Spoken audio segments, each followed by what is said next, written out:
வீடு கட்டுகிறவர்களால் ஆகாதென்று தள்ளினதான கல், ಮನೆ ಕಟ್ಟಲಿಕ್ಕೆ ಆಗದೇ ಇರುವಂತ ಕಲ್ಲಾದದ್ದು, வீடு கட்ட முடியாதுன்னு சொல்லி வேணாம்னு சொல்லி தள்ளிட்டாங்க கல்ல. ಮನೆ ಕಟ್ಟಲಿಕ್ಕೆ ಆಗುವುದಿಲ್ಲ ಎಂಬುದಾಗಿ ಆ ಕಲ್ಲನ್ನು ಬೇಡ ಎಂಬುದಾಗಿ ತಳ್ಳಿ ಬಿಟ್ಟಿದ್ದಾರೆ. ஆனா அந்த கல்லுதான் மூளைக்கு தலைக்கல்லாயிற்று. ಆ ಕಲ್ಲಾದದೇ ಅದು ಮೂಲೆಗಲ್ಲಾಯಿತು. அந்த கல்லுதான் இயேசு. ಆ ಕಲ್ಲೇ ಯೇಸು ಆಗಿದ್ದಾರೆ. ஜனங்கள் எல்லாரும் இந்த பூமியில இருக்கும் பொழுது வேண்டாம் வேண்டாம் என்று ஒதுக்கி தள்ளின கல்லு, ಜನರೆಲ್ಲರೂ ಇವರು ಬೇಡ ಬೇಡ ಬೇಡ ಎಂಬುದಾಗಿ ತಳ್ಳಿದಂತಹ ಕಲ್ಲಾದದ್ದು. ஆமென். அவர் மூளைக்கு தலைக்கல்லாக மாறினார். ಅವರು ಮೂಲೆಗಲ್ಲಾಗಿ ಕಾಣಪಡುತ್ತಾರೆ. அவர்தான் இன்னைக்கு முக்கியமான கல்லாக சியோன்ல இருக்கிறார். ಅವರೇ ಮುಖ್ಯವಾದ ಕಲ್ಲಾಗಿ ಸಿಯೋನಲ್ಲಿ ಕಾಣಪಡುತ್ತಾರೆ. ஆமென். இது கர்த்தராலே ஆயிற்று. ಇದು ದೇವರಿಂದಲೇ ಆಯಿತು.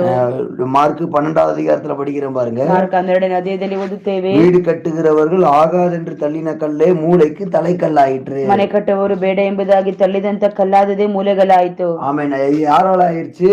ಯಾವುದರಿಂದ ಆಯ್ತು? கர்த்தராலே ஆயிற்று. ಕರ್ತನಿಂದಲೇ ಆಯ್ತು. மார்க் 12வது அதிகாரம் 10, 11 வசனத்துல நம்ம படிக்கிறோம். ಮಾರ್ಕ 12ನೇ ಅಧ್ಯಾಯ 10, 11ನೇ ವಾಕ್ಯದಲ್ಲಿ ಓದುತ್ತೇವೆ. அது நம்முடைய கண்ணுக்கு ஆச்சரியமா இருக்கிறது. ಅದು ನಮ್ಮ ಕಣ್ಣಿಗೆ ಆಶ್ಚರ್ಯವಾಗಿ ತೋರುತ್ತದೆ. ಸ್ತೋತ್ರ ಮಾಡೋಣವಾ? உங்களை எல்லாரும் வேணாம்னு சொல்லி ஒதுக்குறாங்களா? ನಿಮ್ಮೆಲ್ಲರನ್ನು ಬೇಡ ಎಂಬುದಾಗಿ ತಳ್ಳುತ್ತಾರಾ? மனுஷரால் நீங்கள் புறக்கணிக்கப்படுறீங்களா? ಮನುಷ್ಯರಿಂದ ನೀವು ತಳ್ಳಲ್ಪಡುತ್ತಾ ಇದ್ದೀರಾ? மனுஷர் உங்களை வேண்டாம்னு சொல்றாங்களா? ಮನುಷ್ಯರು ನಿಮ್ಮನ್ನು ಬೇಡ ಎಂಬುದಾಗಿ ಹೇಳುತ್ತಾರಾ? ஆண்டவர் நீங்க வேணும்னு சொல்லி சேர்த்துக் கொள்ளுகிறார். ದೇವರು ನೀವು ಬೇಕು ಎಂಬುದಾಗಿ ಸೇರಿಸಿಕೊಳ್ಳುತ್ತಾರೆ. ஆமென். அது கர்த்தராலே ஆயிற்று. ಅದು ಕರ್ತನಿಂದಲೇ ಆಯಿತು. அது எல்லாருடைய கண்களுக்கும் ஆச்சரியமா இருக்கும். ಅದು ಎಲ್ಲರ ಕಣ್ಣಿಗೆ ಆಶ್ಚರ್ಯವಾಗಿ ತೋರುತ್ತದೆ. ஆண்டவர் உங்களை சேர்த்துக்கிட்டாரு அப்படின்னா உங்களை பாக்குறவங்க எல்லாருக்கும் அது ஆச்சரியமா இருக்கும். ದೇವರು ನಿಮ್ಮನ್ನು ಸೇರಿಸಿಕೊಳ್ಳುವುದಾದ್ರೆ ನೋಡುವವರೆಲ್ಲರ ಕಣ್ಣಿಗೆ ಒಂದು ಆಶ್ಚರ್ಯವಾಗಿ ಕಾಣುತ್ತದೆ. இதுவரைக்கும் உங்களை வேணாம்னு சொன்னவங்க எல்லாருடைய கண்ணுக்கும் அது ஆச்சரியமா இருக்கும். ಇದುವರೆಗೂ ಬೇಡ ಎಂಬುದಾಗಿ ತಳ್ಳಿದಂತೆ ಎಲ್ಲರ ಕಣ್ಣುಗಳು ಆಶ್ಚರ್ಯಕರವಾಗಿರುತ್ತದೆ. ஆச்சரியமா எல்லாரும் நம்மளை பார்க்கத்தக்க விதத்துல கர்த்தர் நம்மை உயர்த்துவார். ಆಶ್ಚರ್ಯಕರವಾಗಿ ನಮ್ಮೆಲ್ಲರನ್ನು ನೋಡುವ ರೀತಿಯಲ್ಲಿ ದೇವರು ಮಾರ್ಪಡಿಸುತ್ತಾರೆ. அது கர்த்தராலே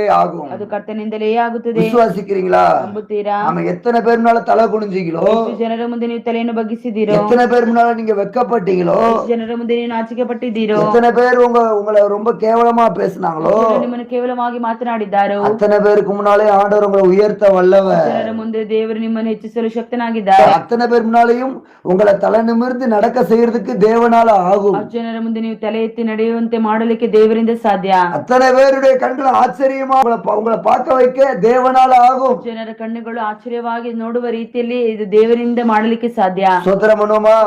உங்களை வெட்கப்படுத்தினவங்க முன்னால ஆண்டவர் உங்களை நிமிர்ந்து நடக்க பண்ணணும்னு சொல்லி விசுவாசம் இருக்குது. ನಾಚಿಕೆಪಡಿಸಿದವರ ಮುಂದೆ ನೀವು ತಲೆ ಎತ್ತಿ ನಿಲ್ಲುವಂತೆ ಮಾರ್ಪಡಿಸಬೇಕು. அப்படி ஆண்டவர் நடத்துவா சொல்லி விசுவாசிக்கிறீங்களா? ದೇವರು ನಡೆಸುತ್ತಾರೆ ಎಂಬುದಾಗಿ ನಂಬುತ್ತೀರಾ? அப்படி ஆண்டவர் செய்ய முடியும்னு சொல்லி விசுவாசிக்கிறீங்களா? ದೇವರು ಮಾರ್ಪಡಿಸುತ್ತಾರೆ ಎಂಬುದಾಗಿ ವಿಶ್ವಾಸಲಿಕ್ಕೆ ಆಗುತ್ತದಾ? ஆமென். இந்த காலை வேளையில அது கர்த்தரால் ஆகும்னு சொல்லி சோத்திரம் பண்ணுங்க. ಬೆಳಗಿನ ಸಮಯದಲ್ಲಿ ದೇವರಿಂದ ಎಲ್ಲವೂ ಸಾಧ್ಯ ಎಂಬುದಾಗಿ ಸ್ತೋತ್ರ ಮಾಡಿ சோத்திரம் பண்ணுவோம். ಮಾಡೋಣ. சோத்திரம் சோத்திரம் சோத்திரம்.